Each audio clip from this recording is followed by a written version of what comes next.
they're so much bigger in person.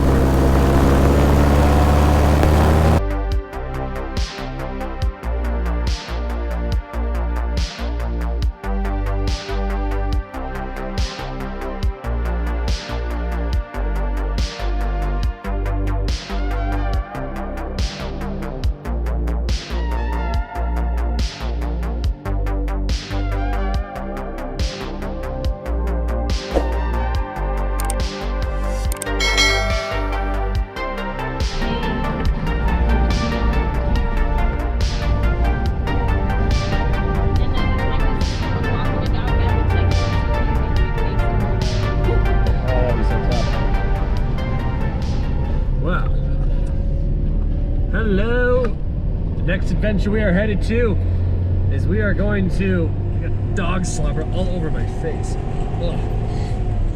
We are gonna head to this remote spot in northern Colorado between Boulder and Fort Collins. It's not really remote, but it's quite cool because it has some Cold War era ginormous satellite dishes. I have no idea what they were used for, but they are absolutely massive, and I want to fly around them on the Paramotor and get a bird's eye view of them. It looks like something that NASA would use in the late 50s, early 60s. So we got the camper loaded up. I got Mrs. Talks a Lot. I peed on myself. Oh, she did actually just pee on herself.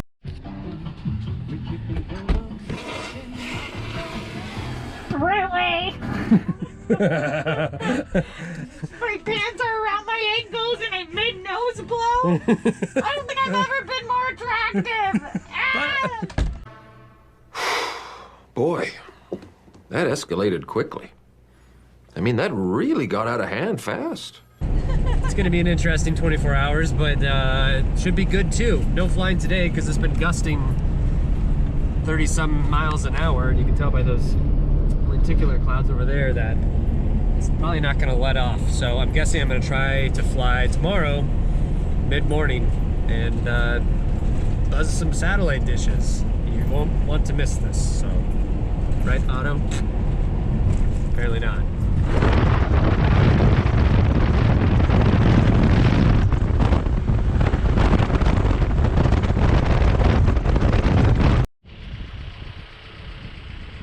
I don't know if you can actually see those, but those are the satellite dishes. They look pretty tiny from here.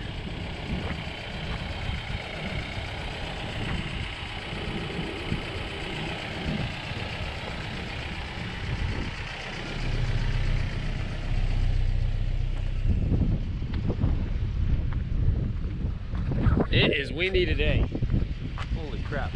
Glad I'm not flying right now because it is probably gusting to 35. The thing is that this is, it's not a don't fly airspace, but I could not take off from the ground here and fly over there because it's technically Science Institute property. So that's why I'm gonna have to go a little bit farther south a few miles. There's a field I think I can take off from, and then I'll fly over and get to the dishes from here.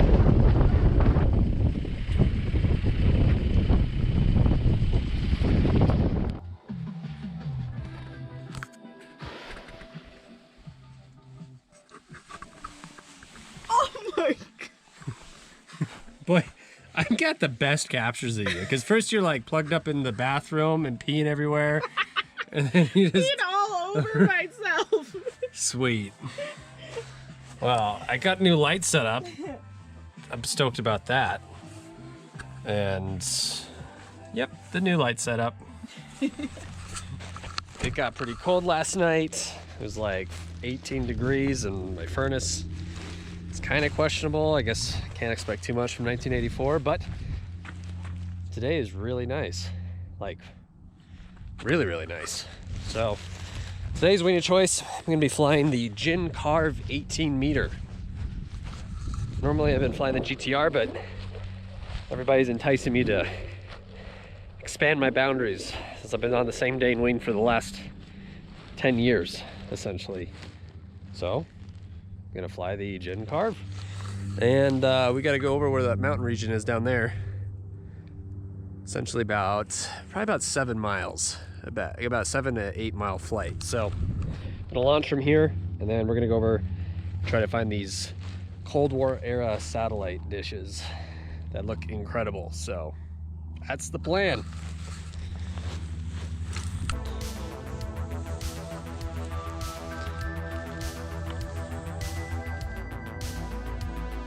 All right, so looks like about 3 mile an hour. Not even that. I'm gonna be running. 3 factors to consider. I'm on an 18-meter wing. I'm at 6,000 feet MSL elevation, and I got no wind. So this is gonna be a very fun takeoff. Oh, that was not very Nate-like.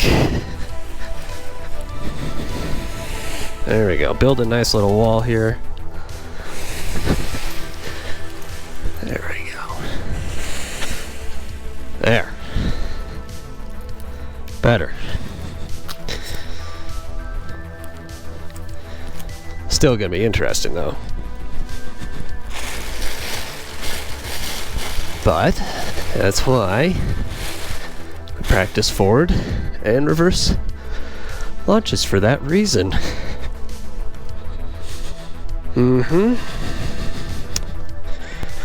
This guy should be cold. We're gonna primer. So this is a Thorax 190. I have had this since 2015. Probably got 150, I gotta check. Around 150, 160 hours on this. And it has been the most bulletproof paramotor you could ever ask for. And it's a Polini, believe it or not. So if you don't know much about Polinis, well, they are notorious for blowing up prematurely. And this thing has been such a good little unit. Fresh Breeze does modify it slightly. And what I mean by that is your typical 190 will not have this. I don't know if you can see that.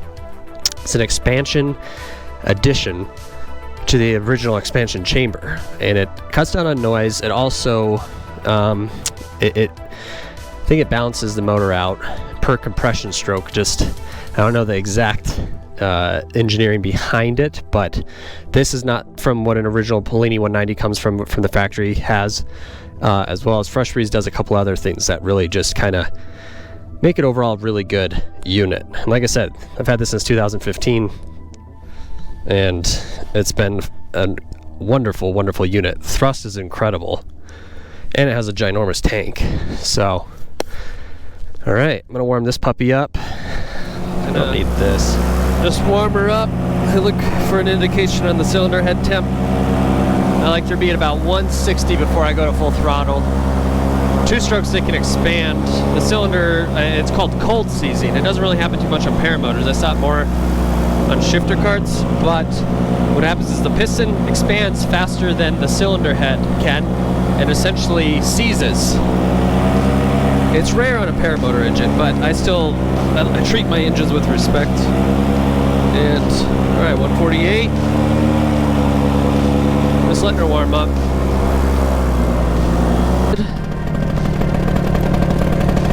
Locked.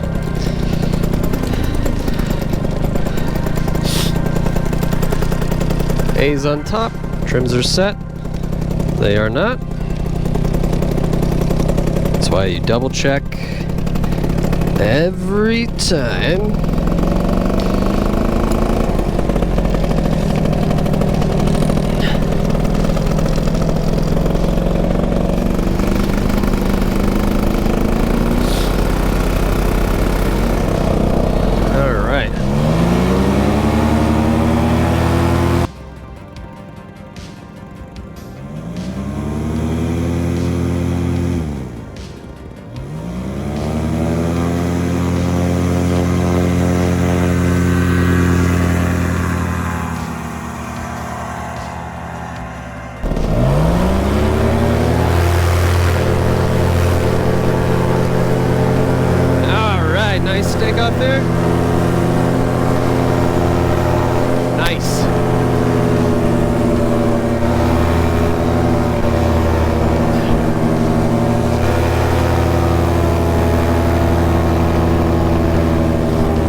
heading that way. Woo! I should have grabbed gloves. Definitely should have grabbed gloves. My hands are already cold. But I can tough this out.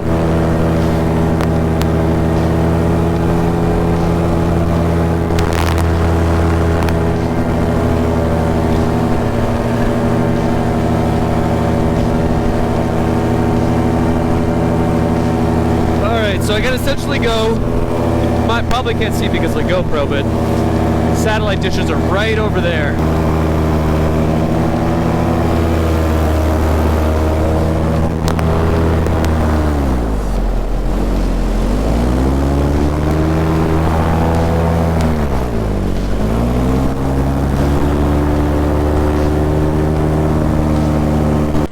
One eternity later.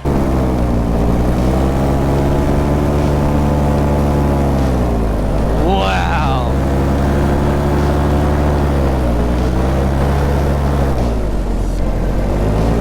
This is, oh my God, that looks so cool. They're huge. They're absolutely massive. Wow. Look at that.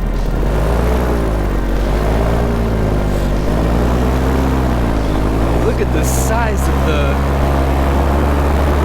Wow, my God. They're so much bigger in person.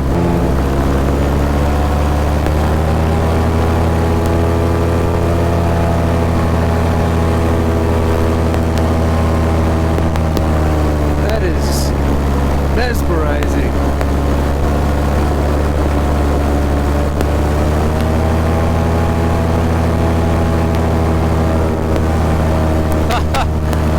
That's incredible. I mean, you wonder what these things were picking up back in their day. Obviously, I don't think they've been used for a very long time. But like, what radio signals did they pick up? How far did they project signals to, you know? There's so many questions. Like,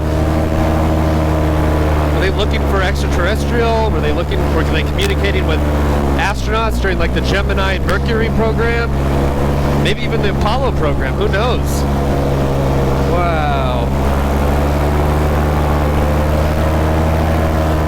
Well, I definitely just completed today's task, and that was to explore these.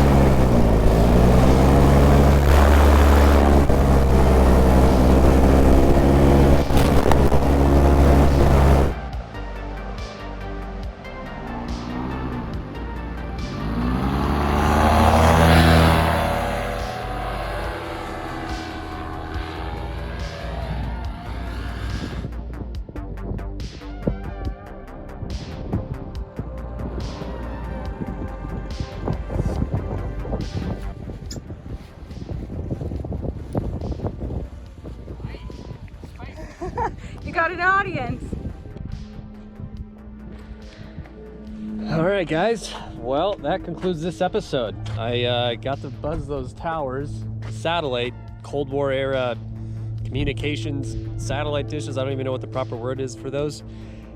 They're incredible in person. They're also way bigger than I thought they would be. And it was a good day. A little turbulent in some parts, but flew the 18 carve. And it turned out to be a great wing choice for that, and the Polini ran awesome, and so I'm loaded up, and look out for that next episode. Hit that like button, that subscribe button, and thanks for watching, guys. Take care.